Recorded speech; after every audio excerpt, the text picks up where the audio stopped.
Hey everyone, Anthony Fantano here, internet's busiest music nerd. Hope you're doing well.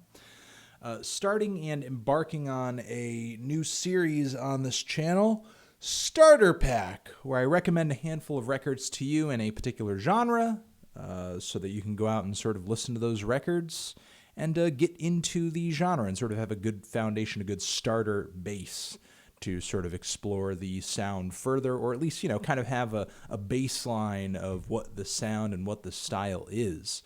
If you're ever, talking about it or looking deeper into it in the future. This is not the kind of list where I'm going to be talking about, these are the best, these are the greatest, these are the most amazing. This is not like a top 10 list. These are just simply some albums to try out if you are morbidly curious about death metal. And I'm going to be continuing this series with some other genres. Please feel free to suggest some down there in the description. I did a video like this on another YouTube channel not too long ago, but they unlisted that video along with some others that I made with them because they rebranded and they changed names and everything. So I figured I would bring the series back and, sort of do it proper on this channel and turn it into an ongoing thing. Over here, my fun little almost unreadable papyrus font, Death Metal Starter Pack. We have fun here. We have fun. Let's get into the list, okay? I'm going to link in the description some places where you can hear some songs from these albums, and all of them will be linked down there in the description. Let's get going. All right, ba-bam, first one. Autopsy, Mental Funeral. Autopsy, Mental Funeral. Autopsy is a group that runs a little bit closer to that death metal stereotype, but not necessarily in a bad way. The music is somewhat sluggish at points. A lot of tempo changes. Of course, those heavy, very primal drums are worked into here. Those Cookie Monster, very guttural, sort of vocals.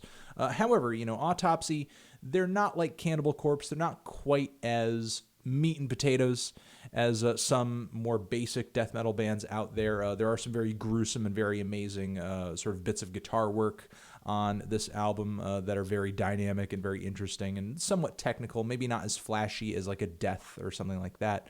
Or maybe, some of the tech death that would come after the 90s and the 2000s, but certainly Autopsy is just not your average run-of-the-mill death metal band. This is a very creative, very colorful, but also very ugly and very grim album. Originally, I didn't include this in my video where I was talking about death metal starter albums, but, the more I listened to this album, the more I sort of felt like I needed to talk about it. This album, however, did make it onto my list originally. Cannibal Corpse's The Bleeding. As I just mentioned with the Autopsy recommendation, this is very much meat and potatoes death metal. Very much meat and potatoes 90s death metal. Cannibal Corpse are not the most versatile band on the planet. And I think they get a lot of shit in retrospect, despite the fact that their sound was incredibly brutal. Their sound was incredibly gruesome for the time.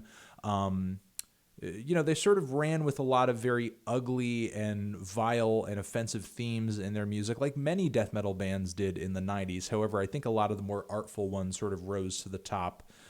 With fans and sort of critics sort of universally praising them, while groups like Cannibal Corpse and the many, many, many countless groups that copied them over the years sort of have been thrown to the wayside a little bit. Cannibal Corpse did sort of hit, almost like a streak of semi like metal mainstream notoriety. It's not hard to understand why. Their sound is very brutal. Their sound is very ugly. It is very direct. Everything that's so inflammatory about death metal, is here in spades. I mean, there's one track on this album called "Fucked with a Knife." It's a nasty fucking album. Again, but I just think Cannibal Corpse does get discounted a little bit just because so many groups out there copied their sound, and they were one of the more basic bands out there. However, if you want to understand sort of the brutality and sort of where death metal was coming from, an album like The Bleeding is definitely an essential. It's maybe not as overtly like trying to be as gross as possible for attention's sake as some of the band's other records. This I think is a little bit more enjoyable musically. It's maybe not quite as being overtly edgy, but that's the thing. Death metal, a lot of it did kind of have a very edgy quality to it. Cannibal Corpse was definitely one of those bands that really rode the edge. But still, a band worth checking out, a band worth experiencing if you're trying to get into and sort of appreciate death metal. Moving on from there, got to give a shout out to Carcass for their record Heartwork. This is a... If you don't like your death metal edgy, because the two previous records have been kind of edgy, if you want to ease yourself into it with something a little less edgy, I recommend Carcass's Heartwork over here. This is a death metal record. Death metal has, in its early years, been greatly inspired, and we'll talk about a few, sort of more early years releases in this list. In its early years, in its inception, death metal was greatly inspired by the sounds of thrash metal, of heavy metal, and now we have a group that is, much deeper into the genre as far as length of time, because death metal was around for, more than a decade by the time that this record dropped. So now with Carcass's Heartwork, we're sort of seeing things come full circle again, because we have this era in the 90s, thanks to bands like Cannibal Corpse, thanks to bands like Autopsy, where the sound is so much more brutal, it's so much more gruesome, it's so much more grim and ugly, and again, sort of blood-caked and edgy. A lot of these groups were greatly inspired by sort of the violence in like B horror films and stuff like that. Carcass, however, though, bringing in a lot of those same sounds, a lot of those same qualities, a lot of those same musical qualities, but incorporating a greater sense of melody, which seems like it's coming from the world of heavy metal once again. So it kind of sounds like, these sounds are coming full circle a little bit on this record over here. And also, one other thing to note is that the production on this record is very pristine. It's very clean. For the time period. There were a lot of technical death metal bands that would come after Carcass that would have an equally or an even more clean sound, or I guess even cleaner sound is how I want to phrase it. But Carcass, they really kind of took that first step to sort of set things on that trend. Not a trend in death metal or tech death that I'm all that happy or all that excited about. But still, Carcass was, one of the first bands to really kind of clean up and just like, really hone tight, super tight, almost mathematically tight technical skills and precision on, their records, and makes this album pretty special. Definitely a standout in the genre. And, I think a record that... listeners who, again, want to ease themselves into it with a record that's not so gruesome, a record that's not trying to be so freaking, gruesome, this could be a good listen. Moving on from there, Death, Symbolic, Death. What can you say about Death? I mean, easily the biggest and probably the most important death metal band of all time, ever. I own several of their records myself, and this is my favorite of everything that they've done. Death is a very diverse band. Technically they are a death metal band, but there were so many sounds and so many metal styles that influenced them throughout their entire career.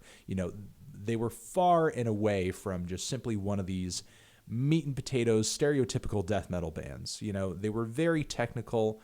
They had a lot of dynamics to all their songs. The way that they wrote their songs, really epic, winding, progressive in a way.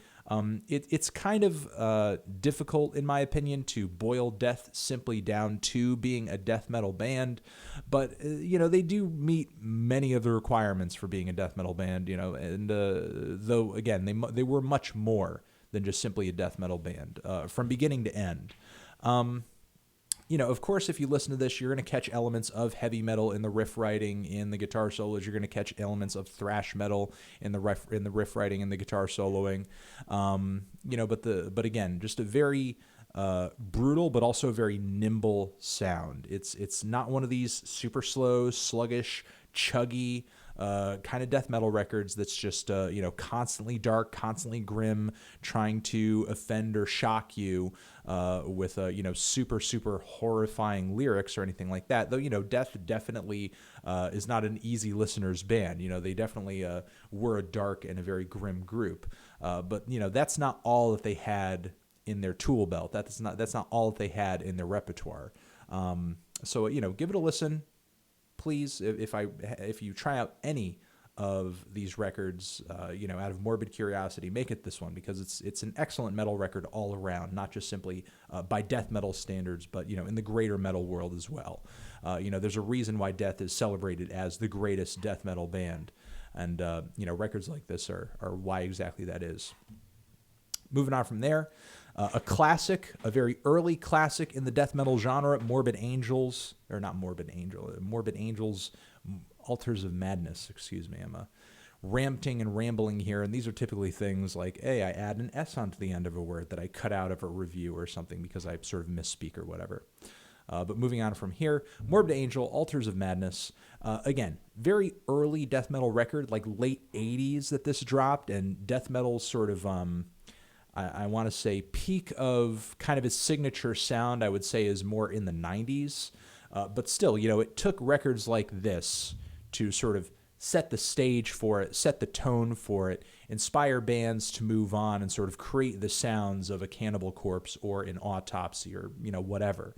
But Altars of Madness, while, you do have some of the... chromatic melodies and stuff like that. You do have some of the brutal chugging guitars. You do have, those very gruff, ugly vocals. The sounds of heavy metal are super, super potent on this record. Like, they cannot be ignored. Like, the heavy metal influence, the heavy metal connection, the thrash metal connection is just so there. It's just so obvious. It's so unignorable.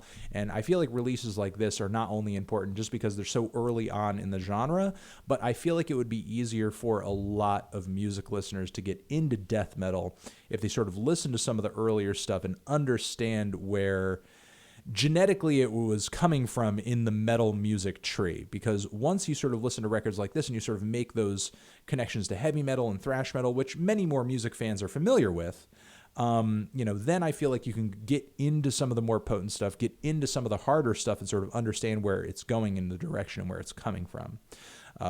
Because again, once you pick out those riffs, once you pick out some of those solos and guitar leads on a record like this, and you're like, oh, okay, that's sort of, and I could see sort of how it grew to be more gruesome and more ugly from here, because, death metal is very much a true blue underground genre, and a lot of its evolution is sort of unknown to the wider public. So, if out of the blue you sort of stumble upon a band like Cannibal Corpse, you're like, where the hell did this come from? How did we get here?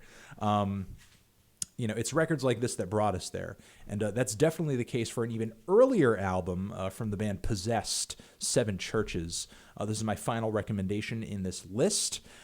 Even greater here, are the elements of heavy metal, like even more so than on the Morbid Angel album over here that I just recommended, which, had stronger elements of thrash. This over here, you're going to hear like elements of Iron Maiden and Judas Priest and, again, all of those major heavy metal acts, like, but of course they're a little more gruesome. They're a little more grim. They're a little uglier.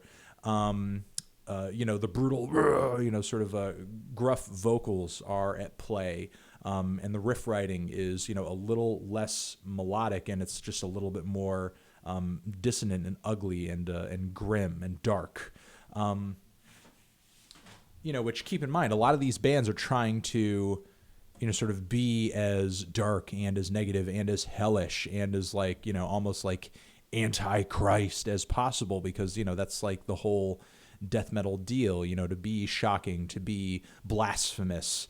Obviously right here we have, a devil's tail coming off of the P and an upside down cross on the record. It should be no secret that, that's sort of what these bands were shooting for. So, keep in mind as you're listening to these records, sort of the sound, the philosophy, where again, genetically these albums are coming from on the metal family tree. And, you know, again, all of them are linked down there in the description box. Give them a listen. Hope you enjoyed this video and hope you got some good recommendations out of it. Possessed, Morbid Angel, Death, Symbolic, Carcass, Heartwork, Cannibal Corpse, The Bleeding, and Autopsy's Mental Funeral. Try them all out. Enjoy them. And, again, thank you very much. And hit me down in the comments and let me know what you would like me to talk about next as far as a starter pack, maybe, as far as a genre. And I will see you guys in the next video. Whoa! Here's another video next to my head you should check out.